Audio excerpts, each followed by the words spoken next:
So I think I've been feeling kind of frustrated with my plans. Like I have all these plans for things that I want to do, and all these to-do lists that have accumulated over time, and all these things that I said I wanted to do after I'm done with my book, and then I've been done with my book, and then I just don't feel like doing the things. And I think I need to eliminate things. I think I'm in that cycle. I think it's a cycle, right? You come up with ideas and then you do some of it, and then some of it you don't feel like doing, you don't want to do.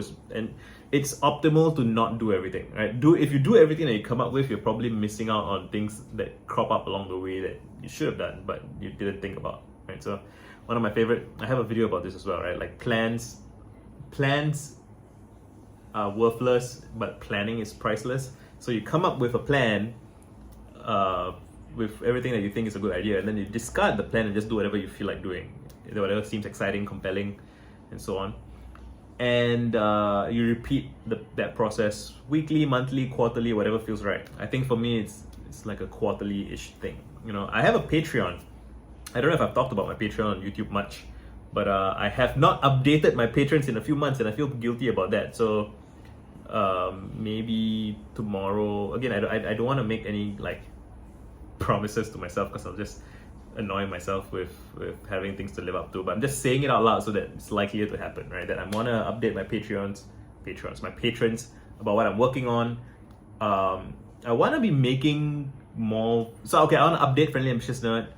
I want to update Introspect eventually, but I think that's not an immediate concern for me right now. I want to update Friendly Ambitious Nerd. I think that is the opportunity for improvement there is much more apparent. I came up with this idea very recently that I should build out skill trees for friendship, ambition, and nerds, and just all of the sub skills that you have. It's pretty exciting.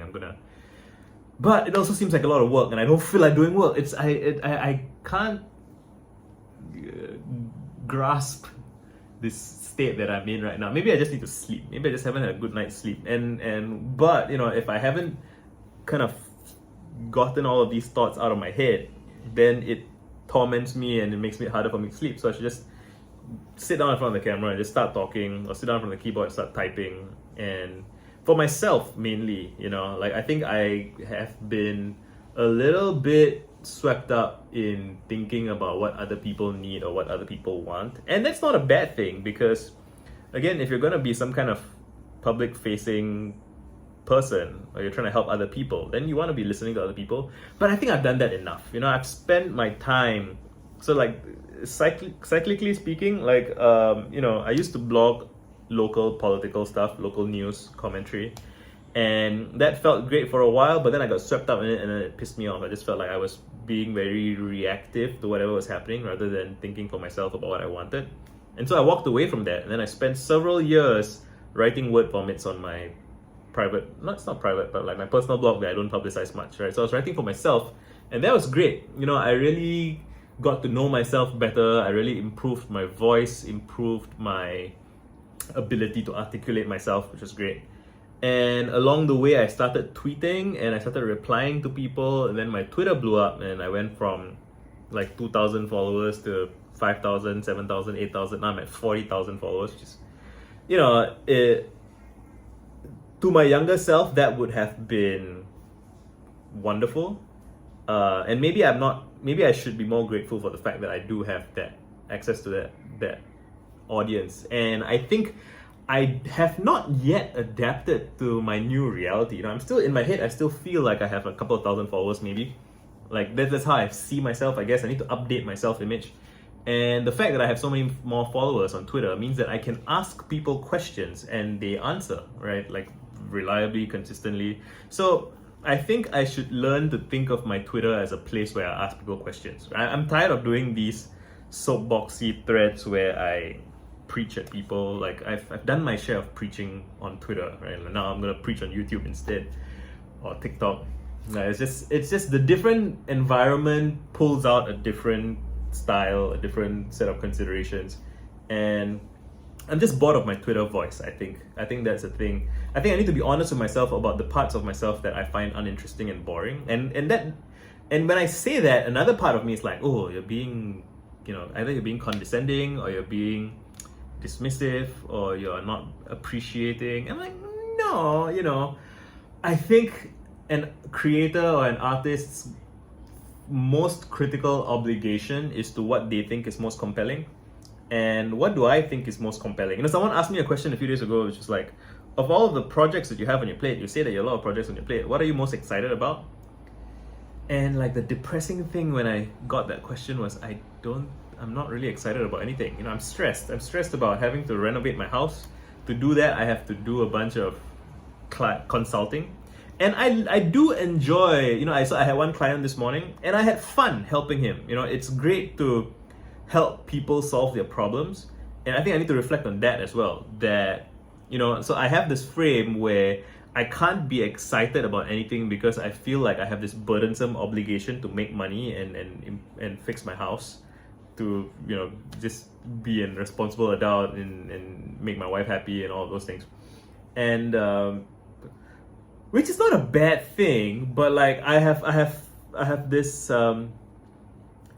I'm probably swelling it out of proportion and letting myself get burdened by it and kind of beaten down by it. And I do think that I have an obligation to be excited. I think that that's part of the deal, to almost you can't demand that someone be excited on demand. Like that's just not how it works. But in a way, you take like stand-up comedians, or like what you're paying for or what you're searching for is that honesty and truthfulness. And that is the gift that I want to give myself and I want to give the world. Or I want to, if the world seems too big, I want to give younger versions of myself, people out there who are watching, right? And I guess you always go back to why are you doing it? Why am I a writer? Why am I a vlogger? Why do I do these things? And it is that when I was young, I felt lonely, I felt isolated, I felt like nobody cared about the things that I cared about, and I would have done anything to have had someone like me in my life. Okay, I now want to be that person for my younger self and for you, if that's who you are. And the thing is, I should not be miserable. So if I am miserable in trying to help other people, I think that contaminates the help. I should be enjoying, and should, again, it's always a loaded word, right? Like I invite myself to enjoy my life and to enjoy helping people and to enjoy making money and to enjoy renovating my house. Like there's no obligation. I say there's no obligation, but there are, that's the tension of life, right? Like we're gonna die one day, and if you don't handle your responsibilities, things get ugly.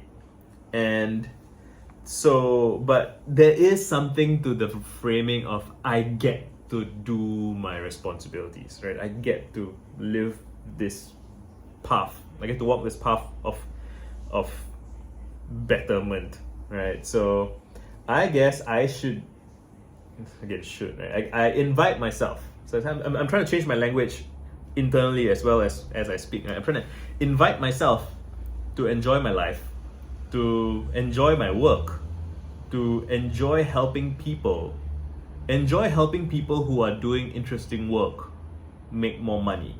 And I know that to do that, I should write up I have a bunch of blog posts and threads and stuff, but it's all a mess, and I should put together a document that is accessible. It doesn't need to be perfect, right? And I guess in my mind, I'm like, oh, it should be perfect. No, it doesn't have to be. It just needs to do its job.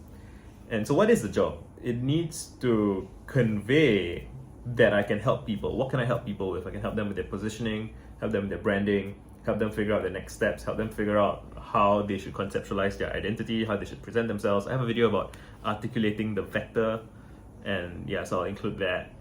And yeah, I guess, yeah, just I invitation to myself and to you: enjoy your life, and even the painful, ugly, tedious responsibility shit, frame it as an invitation. And you can always abandon everything and just be miserable and be small and scared and crying and angry. That's always an option, and I do not want to choose that. I think that becomes quite clear when I say these things out. So I do feel some relief saying this shit, and I hope you guys are well. I'm gonna end this here. I'm done.